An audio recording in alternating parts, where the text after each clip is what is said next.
Près de la rivière, le calme du paysage contraste étrangement avec le trouble qui habite Lou et Bianca. Après ce qui s'est passé entre eux la veille, ils se retrouvent face à une réalité qu'ils ne peuvent plus éviter. Les regards se cherchent, les mots viennent difficilement, et chacun semble mesurer les conséquences d'un moment qui a bouleversé l'équilibre fragile de leur relation. Bianca sait que cette conversation est inévitable. Ce qu'elle a vécu avec Lou n'a rien d'anodin à ses yeux, et même si elle tente de rester maîtresse de ses émotions, son attitude trahit l'importance qu'elle accorde à cette nuit partagée. Lou, lui aussi, paraît conscient qu'une frontière a été franchie et qu'il ne pourra pas simplement reprendre sa vie comme si rien ne s'était produit. Pourtant, avant qu'ils aient réellement le temps d'aller au bout de cette discussion, Colline arrive près d'eux. Elle apporte avec elle quelque chose qui fait immédiatement retomber la parenthèse intime dans laquelle Lou et Bianca semblaient encore enfermés. Joséphine a envoyé de nombreux messages à Colline, tous destinés à son petit ami, comme si son absence devenait soudain trop lourde à supporter. Lou récupère alors les messages et écoute notamment un vocal de Joséphine. Sa voix lui rappelle sans détour la relation qui existe toujours entre eux. Elle lui confie qu'il lui manque terriblement et surtout qu'elle l'aime. Quelques mots seulement suffisent à rendre la situation presque insoutenable, car Bianca se trouve là, à quelques pas de celui avec qui elle vient justement de franchir une limite irréversible. Pour Bianca, l'embarras est immense. La déclaration de Joséphine résonne comme un brutal retour à la réalité. Quelques heures plus tôt, elle pouvait encore s'accrocher à ce qui s'était passé avec Lou, se demander si cette proximité révélait enfin quelque chose de plus profond entre eux. Désormais, une troisième présence s'impose dans leur silence, même si Joséphine se trouve physiquement loin d'eux. Lou, de son côté, ne peut pas ignorer ce que ce message représente. Joséphine l'attend, pense à lui et continue de l'aimer sans savoir ce qui s'est produit pendant son absence. Face à Bianca, il comprend probablement avec encore plus de netteté qu'il se trouve désormais entre deux liens affectifs qu'il ne peut pas maintenir éternellement sans faire souffrir quelqu'un. Un peu plus tard, Lou choisit de parler à Anouk. Il ne cherche pas à minimiser la situation et finit par lui avouer clairement qu'il a couché avec Bianca. Derrière cette confession se cache toutefois une vérité encore plus difficile à reconnaître, ce rapprochement ne semble pas avoir été seulement physique. Lou pense désormais qu'il pourrait réellement éprouver des sentiments pour Bianca. Cette prise de conscience rend son dilemme encore plus douloureux. S'il ne ressentait rien, il pourrait tenter de considérer cette nuit comme une erreur et tourner la page. Mais ce n'est pas ce qu'il exprime à Anouk. Quelque chose existe entre Bianca et lui, suffisamment fort pour le troubler, suffisamment réel pour l'obliger à regarder autrement ce qu'il croyait jusque-là savoir de ses propres sentiments. Malgré cela, Lou reste incapable d'envisager une rupture avec Joséphine. Il l'avoue lui-même, il ne se sent pas capable de la quitter. Ainsi, son cœur semble l'attirer vers Bianca tandis que son attachement à Joséphine l'empêche de couper le lien qui les unit. Cette contradiction enferme le jeune homme dans une situation où chaque choix risque désormais de provoquer une blessure. Anouk comprend immédiatement qu'il ne pourra pas rester longtemps dans cet entre-deux. Avec lucidité, elle lui fait comprendre qu'il va devoir prendre une décision rapidement. Continuer à hésiter reviendrait seulement à prolonger une situation déjà douloureuse. Lou sait donc qu'il ne peut plus uniquement analyser ce qu'il ressent, il va devoir assumer les conséquences de ce qu'il a fait et choisir. Dans le même temps, la masterclass doit reprendre son cours, comme si la cuisine pouvait momentanément offrir aux élèves un refuge loin de leurs complications sentimentales. Marc et Anouk leur demandent de travailler à partir de ce que la nature environnante leur offre. Herbes, fruits et légumes récoltés dans le secteur devront devenir la matière première de leur création culinaire. Cette fois, cependant, Anouk préfère modifier légèrement l'organisation. Elle suggère que chaque élève travaille seul, une décision qui permet aussi d'éviter qu'une situation déjà délicate ne devienne encore plus inconfortable. Lou et Bianca peuvent ainsi se concentrer sur leur préparation sans être contraints de collaborer alors que tant de choses restent encore suspendues entre eux. Mais la distance imposée par le travail ne suffit pas à effacer ce qui s'est produit. Lou sait désormais qu'il éprouve quelque chose pour Bianca, tandis que Bianca reste marquée par le message d'amour envoyé par Joséphine. Derrière les gestes culinaires et la concentration demandée par l'exercice, une tension silencieuse demeure, comme si chacun essayait de reprendre le contrôle d'émotions devenues trop encombrantes. Pour Bianca surtout, le malaise paraît difficile à dissiper. Elle a entendu Joséphine rappeler à Lou qu'elle l'aime, et elle ne peut pas faire comme si cette déclaration n'avait aucune importance. Pourtant, ce qu'elle a partagé avec lui était tout aussi réel à ses yeux. Entre l'espoir né de leur rapprochement et la présence persistante de Joséphine, elle se retrouve désormais dans une position extrêmement vulnérable. Lou se trouve ainsi devant une décision qu'il ne peut plus repousser. La nuit passée avec Bianca lui a révélé des sentiments qu'il n'était peut-être pas prêt à regarder en face, mais le message de Joséphine lui rappelle également l'amour qu'il risque de briser. Alors que la masterclass se poursuit autour d'eux, le jeune homme comprend que son prochain choix déterminera bien davantage que la suite d'une simple aventure. Un peu plus tard, Lou retrouve Bianca près de la rivière. Le hasard les remet face à face alors que chacun aurait probablement préféré disposer encore de quelques instants pour remettre de l'ordre dans ses pensées. Bianca vient de réagir au contact des orties, et Lou s'approche immédiatement pour l'aider, retrouvant malgré lui cette attention naturelle qui rend leur situation encore plus difficile à comprendre. Ce geste simple possède une douceur presque cruelle. Lou prend soin de Bianca comme si rien n'avait changé entre eux, alors que tout a justement basculé depuis la veille. Pour la jeune femme, cette proximité nourrit forcément une contradiction douloureuse. Comment accepter la tendresse d'un garçon qui vient de partager quelque chose d'aussi intime avec elle tout en sachant qu'une autre fille continue de l'attendre? Lou décide alors de ne plus contourner le sujet. Il explique à Bianca qu'il n'a pas fait semblant avec elle. Ce qu'ils ont vécu était réel, et il ne cherche ni à le nier ni à réduire cette nuit à une erreur sans importance. À travers cette déclaration, il reconnaît implicitement que Bianca n'a pas imaginé seule la profondeur de leur rapprochement. Pour Bianca, ces mots pourraient presque ressembler à l'aveu qu'elle attendait. Depuis leur rapprochement, elle s'accroche à l'idée qu'une véritable connexion s'est créée entre eux. Mais cette lueur d'espoir disparaît presque aussitôt lorsque Lou poursuit son explication. Malgré ce qu'il ressent, malgré ce qui s'est passé, il n'a pas l'intention de quitter Joséphine. La décision tombe avec une violence d'autant plus grande qu'elle n'efface pas les sentiments. Lou ne dit pas à Bianca qu'elle s'est trompée. Il ne prétend pas qu'il ne ressent rien. Il lui annonce simplement qu'il choisit de rester auprès de Joséphine.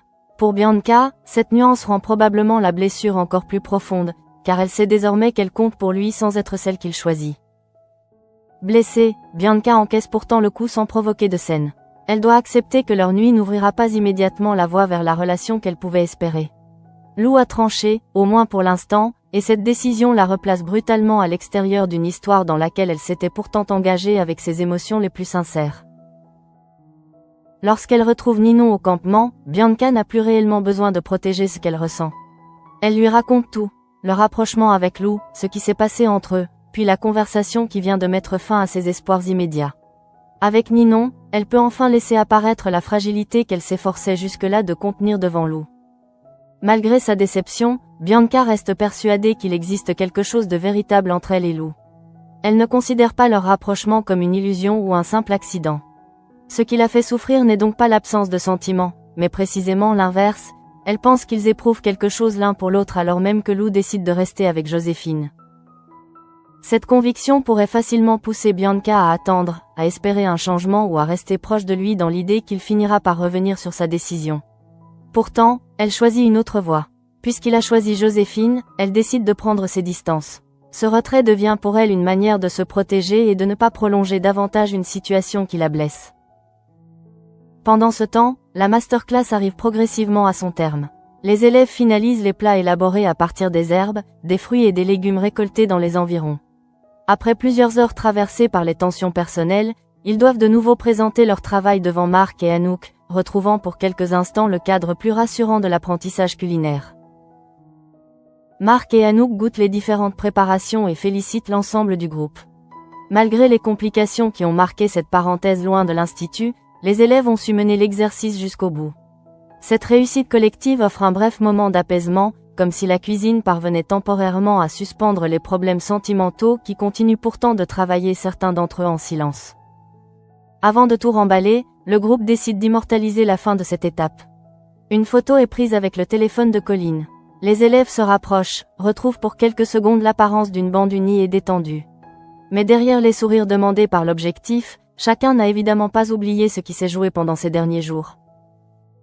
Anouk se place volontairement à côté de Lou. Elle connaît maintenant son secret, ses sentiments contradictoires et la décision qu'il vient de prendre. Sans revenir directement sur leur conversation, elle tente simplement de lui arracher un sourire pour la photo. Ce petit geste révèle qu'elle sait à quel point le jeune homme reste perturbé malgré la décision qu'il affirme avoir prise. Le moment pourrait presque donner l'impression que tout va revenir à la normale. La masterclass est terminée, les élèves vont reprendre le chemin de l'Institut, et les difficultés rencontrées dans ce cadre isolé pourraient rester derrière eux. Pourtant, pour Lou et Bianca, rien ne peut réellement retrouver sa place d'avant. Ils reviennent avec une histoire nouvelle qu'ils ne pourront pas effacer. De retour à l'institut, chacun récupère ses affaires. L'environnement familier du campus contraste avec l'intensité des événements vécus loin de là. Bianca sait désormais qu'elle doit garder ses distances, tandis que Lou doit assumer le choix annoncé quelques heures auparavant. Il a décidé de ne pas quitter Joséphine, mais il n'a pas pour autant supprimé les sentiments qu'il reconnaît éprouver pour Bianca. C'est précisément à cet instant que Joséphine apparaît. Son arrivée transforme immédiatement l'atmosphère. Elle ne connaît pas les hésitations de Lou ni ce qui s'est produit pendant son absence. Pour elle, les retrouvailles sont simples et heureuses. Elle se précipite vers son petit ami et lui saute au cou, incapable de dissimuler à quel point il lui a manqué. Joséphine apporte même des cookies pour tout le monde, prolongeant cette arrivée chaleureuse avec une spontanéité qui rend la scène encore plus inconfortable. Elle revient pleine d'affection, convaincue de retrouver la relation qu'elle avait laissée. Autour d'elle, pourtant, une vérité existe désormais. Pendant son absence, Lou et Bianca ont franchi une limite qui a profondément changé leur rapport. Pour Bianca, ces retrouvailles donnent un visage concret au choix que Lou vient de lui annoncer. Joséphine n'est plus simplement une voix dans un message ou une présence lointaine entre eux. Elle est là, accrochée au cou de Lou, heureuse de le retrouver. La décision de prendre ses distances devient alors non seulement nécessaire, mais probablement encore plus douloureuse à appliquer. À l'hôtel Jourdain, une autre tension se joue loin des tourments sentimentaux de Lou et Bianca. Andrea observe attentivement le fonctionnement de l'établissement lorsqu'un client vient se plaindre auprès de Jeanne et Denis. Pour eux, la situation ne paraît pas particulièrement inquiétante. Cet homme est connu pour ne jamais être satisfait et ses reproches ne les surprennent donc pas vraiment. Andrea, pourtant, ne partage pas totalement leur tranquillité. Là où Jeanne et Denis voient surtout un client difficile parmi tant d'autres, elle perçoit l'occasion idéale de mesurer la capacité des élèves à faire face à une clientèle exigeante. Elle veut savoir comment ils réagiront lorsque la pression ne viendra plus d'un exercice scolaire, mais d'une situation ressemblant à un véritable problème professionnel. C'est ainsi qu'elle imagine un personnage spécialement destiné à les mettre à l'épreuve. Mademoiselle J sous cette identité, Andrea devient une cliente extrêmement exigeante, attentive aux moindres détails et décidée à pousser le personnel dans ses retranchements. Son objectif n'est pas seulement de provoquer, mais d'observer comment les élèves maintiennent leur calme lorsqu'une demande semble en appeler immédiatement une autre. Thelma et César sont justement de service lorsque cette cliente particulièrement pointilleuse commence son test. Dès le déjeuner, Mademoiselle J se plaint de sa place et exige d'être installée au soleil. Thelma prend alors l'initiative de la déplacer, cherchant à satisfaire sa demande sans transformer la situation en conflit. César, lui, va encore plus loin dans l'accompagnement. Pour que la cliente obtienne exactement ce qu'elle souhaite, César se retrouve à tenir le parasol. La scène illustre immédiatement la différence de tempérament entre les deux élèves. Là où Thelma semble chercher une solution fonctionnelle, César paraît davantage disposé à répondre personnellement à chaque désir de la cliente, même lorsque cela commence à dépasser ce que l'on attend normalement d'un service hôtelier. Mademoiselle J ne s'arrête évidemment pas à cette première requête. Au fil du temps, elle formule d'autres demandes tout aussi précises, obligeant Thelma et César à rester constamment attentifs. Chaque exigence devient une nouvelle manière pour Andrea de tester leur patience, leur sens du service et surtout leur capacité à distinguer ce qui relève d'une adaptation raisonnable de ce qui devient excessif.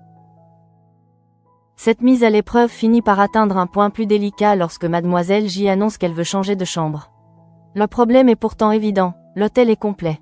Il ne s'agit donc plus simplement de déplacer une table ou de modifier un détail du service, mais de répondre à une demande qui semble matériellement impossible dans les circonstances présentes. César, fidèle à l'attitude qu'il adopte depuis le début, paraît prêt à accéder malgré tout à la demande. Il cherche encore une solution permettant de satisfaire la cliente, comme si dire non représentait déjà un échec professionnel. Son comportement traduit une volonté évidente de bien faire, mais montre aussi qu'il peut avoir du mal à poser une limite lorsqu'un client insiste. Thelma, au contraire, décide cette fois de se montrer ferme. Elle explique clairement que le changement de chambre est impossible puisque l'établissement affiche complet. Elle ne cherche pas à provoquer Mademoiselle J, mais refuse de promettre ce qu'elle ne peut pas offrir. Cette capacité à maintenir une limite constitue précisément l'un des enjeux essentiels du test imaginé par Andrea. La situation met ainsi en lumière deux conceptions différentes du service. César semble considérer que le client doit être satisfait autant que possible, quitte à multiplier les efforts pour répondre à ses exigences. Thelma comprend davantage qu'un bon service ne signifie pas nécessairement accepter toutes les demandes, surtout lorsqu'elles deviennent irréalisables ou risquent de perturber le fonctionnement général de l'hôtel. Pour Andrea, cachée derrière son personnage, chaque réaction devient une information précieuse. Elle ne cherche pas seulement à voir lequel des deux élèves est le plus agréable avec une cliente difficile. Elle veut probablement mesurer leur jugement, leur capacité d'adaptation et leur manière de résister à la pression sans perdre leur professionnalisme, 3 qualités indispensables dans un établissement comme l'Hôtel Jourdain. Dans le même temps, l'expérience révèle aussi la difficulté particulière des métiers de l'hôtellerie. Un client mécontent ne se contente pas toujours d'exprimer une remarque raisonnable. Il peut réclamer davantage, revenir sur une décision ou demander l'impossible. Face à cette réalité, les élèves doivent apprendre que la politesse et la souplesse ne suffisent pas. Savoir poser une limite peut devenir tout aussi important. Thelma semble justement comprendre cette frontière lorsque la demande de changement de chambre apparaît. Elle accepte de faire des efforts lorsque ceux-ci restent possibles, mais refuse de prétendre qu'une solution existe alors que l'hôtel est complet. Sa fermeté contraste fortement avec la disponibilité presque illimitée de César et donne à Andrea 2 comportements très différents à analyser. Cette séquence à l'Hôtel Jourdain repose donc sur un véritable double jeu. Jeanne et Denis connaissent Andrea sous son identité habituelle, mais les élèves sont confrontés à Mademoiselle J sans savoir qu'ils sont observés dans le cadre d'un test. Chacune de leurs décisions prend alors une importance supplémentaire, car ce qu'ils pensent être un simple service difficile devient en réalité une évaluation cachée. Pendant que Thelma et César tentent ainsi de gérer cette cliente impossible, une autre initiative se prépare du côté de l'Institut. Là encore, les règles habituelles vont être contournées, mais cette fois pour des raisons très différentes. Tom profite d'un changement dans la vie quotidienne autour de lui pour transformer des chambres devenues disponibles en une opportunité particulièrement personnelle. Le départ de Milan et Jasmine lui laisse en effet un espace libre que Tom n'a aucune intention de laisser inutilisé. Toujours capable d'imaginer un projet inattendu, il décide de louer leur chambre à de futurs candidats souhaitant intégrer l'Institut. Mais il ne leur propose pas seulement un hébergement, il accompagne cette offre d'une promesse encore plus séduisante. Tom assure à ses futurs étudiants qu'il pourra également les guider pour le concours d'entrée. En se présentant comme un mentor capable de leur transmettre des conseils et de les aider à se préparer, il transforme son arrangement en véritable formule destinée aux candidats les plus déterminés. Une initiative audacieuse, mais qui risque évidemment de ne pas plaire à tout le monde. Carla finit justement par comprendre ce que Tom est en train d'organiser. Elle découvre que les chambres laissées libres ne servent pas simplement à dépanner quelques connaissances, mais accueillent de futurs candidats à l'Institut auquel Tom vend aussi l'idée d'un accompagnement privilégié. Cette découverte attire immédiatement son attention sur les personnes que son camarade commence à recevoir. C'est dans ce contexte qu'apparaissent Oriane et Félix, des frères et sœurs jumeaux qui partagent le même objectif, réussir à intégrer l'Institut. Leur détermination est manifeste, et Tom voit en eux exactement le type de candidat auquel son projet peut s'adresser. Pour eux, cette opportunité représente un moyen de se rapprocher au plus près du monde qu'ils souhaitent rejoindre.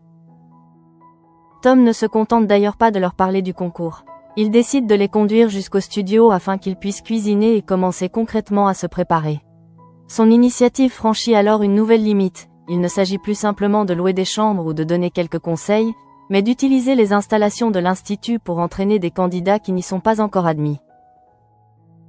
Tom accompagne donc Oriane et Félix jusqu'au studio avec l'assurance de quelqu'un qui croit parfaitement maîtriser la situation.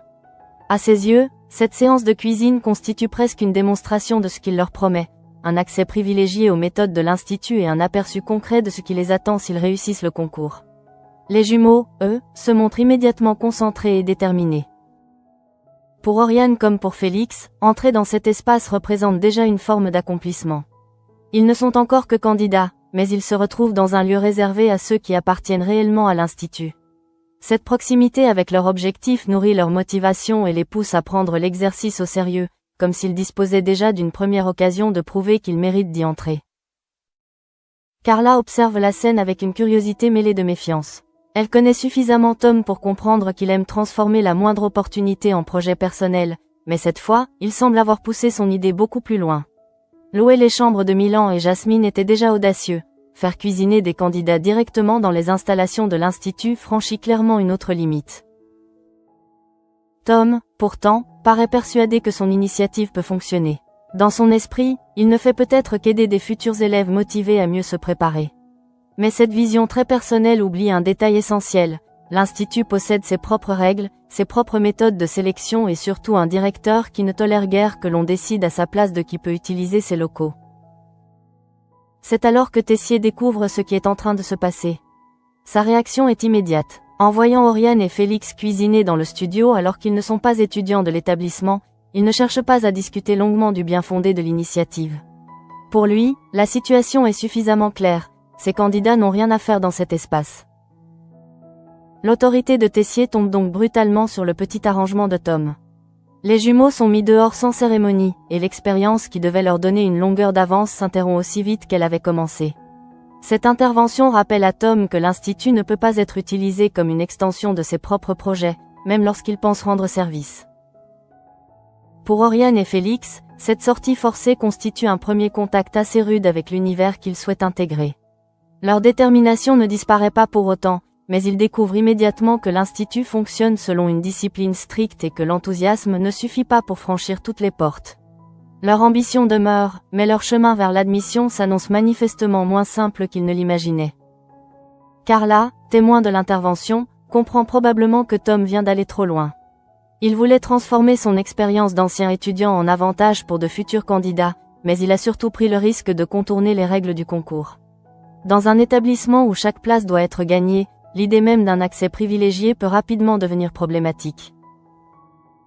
Pendant ce temps, le retour à l'Institut continue d'avoir un goût amer pour Bianca. Joséphine est revenue avec toute l'affection d'une jeune femme heureuse de retrouver son petit ami, sans connaître la tempête qui s'est déclenchée en son absence. Chaque geste tendre qu'elle adresse à Lou rappelle à Bianca la décision qu'elle vient d'entendre près de la rivière. Lou, lui, doit désormais vivre concrètement avec son choix. Dire à Bianca qu'il ne quittera pas Joséphine était une chose, retrouver cette dernière, la voir se jeter dans ses bras et recevoir son amour en est une autre. Il ne peut plus seulement réfléchir à ses sentiments dans le calme du campement. La réalité de sa relation est de nouveau devant lui. Joséphine ne semble soupçonner aucune rupture dans l'équilibre de leur couple. Son enthousiasme est sincère, presque désarmant. Elle a pensé à Lou pendant son absence, lui a envoyé des messages, lui a répété qu'elle l'aimait et revient maintenant avec des cookies pour tout le monde. Cette innocence donne à la situation une dimension encore plus difficile pour ceux qui savent ce qui s'est produit. Bianca a pourtant pris une décision claire, elle doit s'éloigner. Elle sait que rester à proximité de Lou tout en espérant secrètement qu'il change d'avis ne ferait qu'entretenir sa douleur. Le problème est que les sentiments ne disparaissent pas simplement parce qu'une décision raisonnable a été prise. Elle peut choisir la distance sans réussir à effacer ce qui existe entre eux. Ninon devient alors un point d'appui essentiel pour elle. Bianca lui a confié ce qu'elle ressent et sait désormais qu'au moins une personne comprend pourquoi son attitude risque de changer. Cette confidence lui permet peut-être de ne pas porter entièrement seule le poids de son humiliation, de son espoir déçu et surtout de cette conviction persistante qu'elle partage malgré tout quelque chose de réel avec Lou.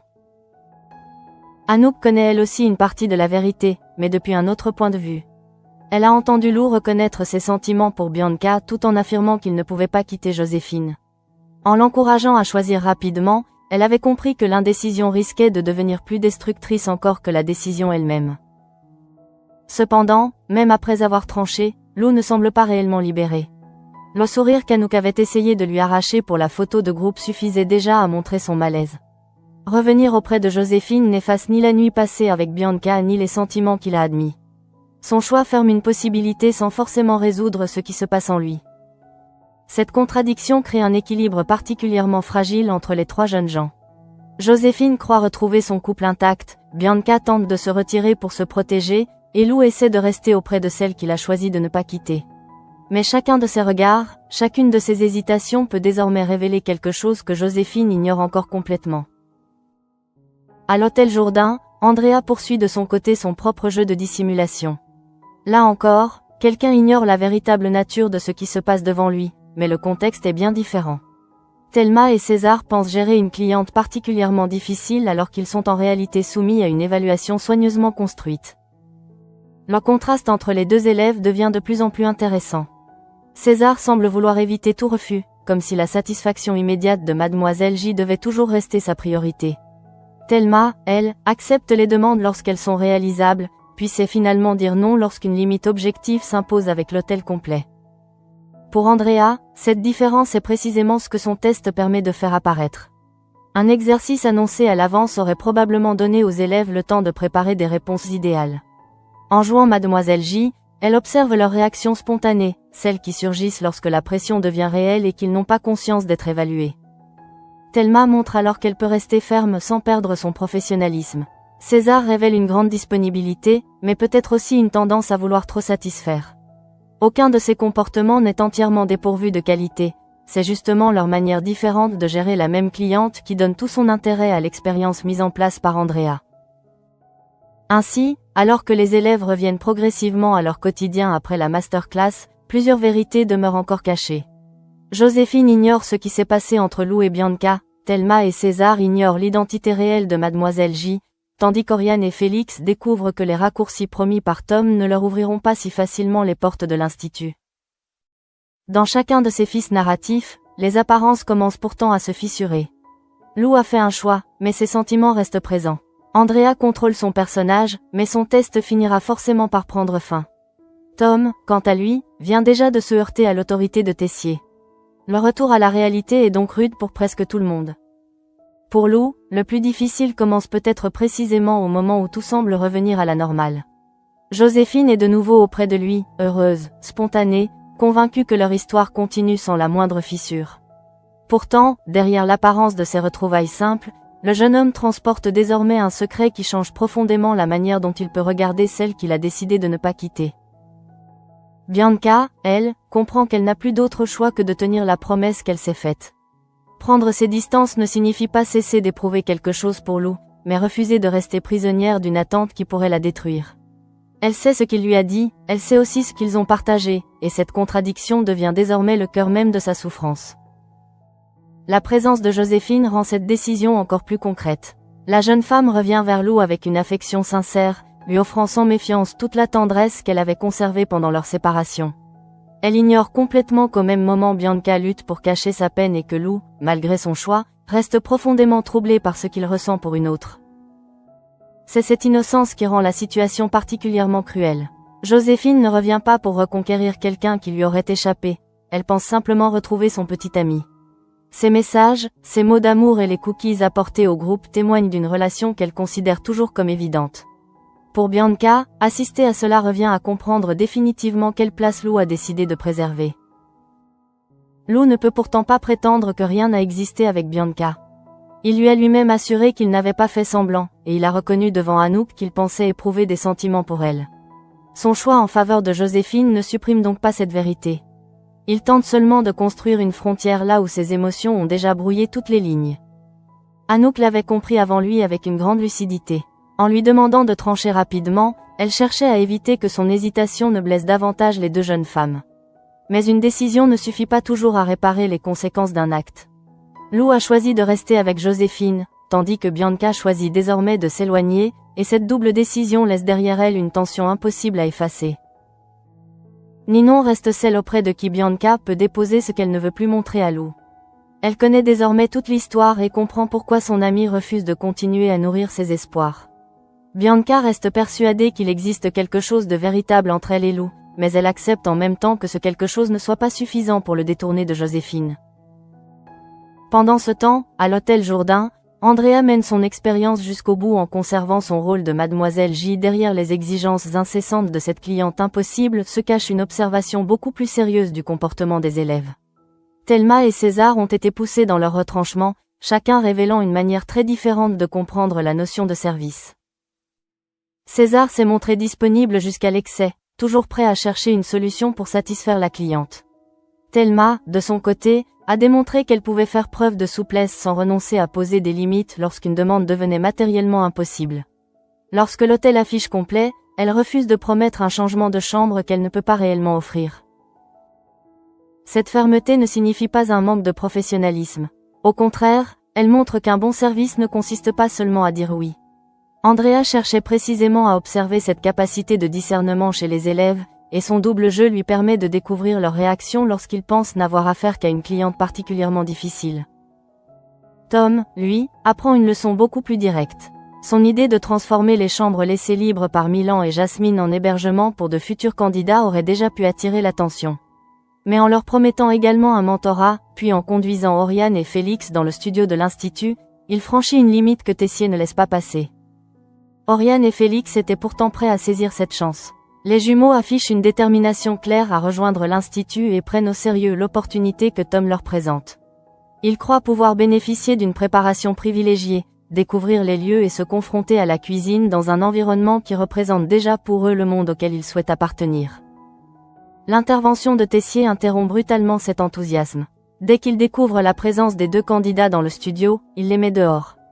Aucun arrangement personnel de Tom ne peut leur donner un accès anticipé aux installations. Le directeur rappelle ainsi, par son attitude aussi sèche qu'efficace, que l'entrée à l'institut ne se négocie pas par des raccourcis improvisés. Pour Oriane et Félix, cette première rencontre avec Tessier n'a donc rien de chaleureux. Ils découvrent immédiatement la rigueur de l'établissement qu'ils rêvent d'intégrer. Leur détermination demeure pourtant intacte, ils veulent entrer à l'institut, mais devront désormais comprendre qu'ils n'y parviendront pas simplement parce que Tom leur a ouvert une porte de côté. Carla, qui a découvert toute cette organisation, assiste à l'effondrement du plan presque aussi vite qu'elle l'avait identifié. Tom pensait pouvoir utiliser son expérience pour guider les futurs candidats, mais il s'est heurté à une institution dont les règles dépassent ses initiatives personnelles. Là encore, le retour à la réalité est immédiat et sans véritable possibilité de négociation. Ainsi, chacun termine cette parenthèse confronté à une vérité qu'il aurait peut-être préféré éviter. Tom découvre les limites de son système, Thelma et César sont poussés à révéler leurs réflexes professionnels, tandis que Lou et Bianca doivent accepter que ce qu'ils ont vécu ne puisse rester sans conséquence. Rien n'explose ouvertement, mais plusieurs équilibres se trouvent désormais profondément fragilisés. Pour Bianca, cette journée laisse surtout une certitude douloureuse. Elle sait désormais que Lou ne renie pas ce qui s'est passé entre eux, mais qu'il choisit malgré tout Joséphine. Elle peut donc continuer à croire qu'un lien existe entre eux sans pour autant attendre qu'il devienne immédiatement une histoire d'amour. Sa seule protection consiste désormais à prendre ses distances. Lou, lui, retrouve Joséphine tout en sachant que son choix ne met pas fin à son trouble. Entre les bras de celle qu'il a décidé de garder dans sa vie et le souvenir de Bianca, il entre dans une situation beaucoup plus complexe qu'avant son départ. Le retour à l'institut ne referme donc rien, il ne fait que remettre chacun face aux conséquences de ses propres décisions.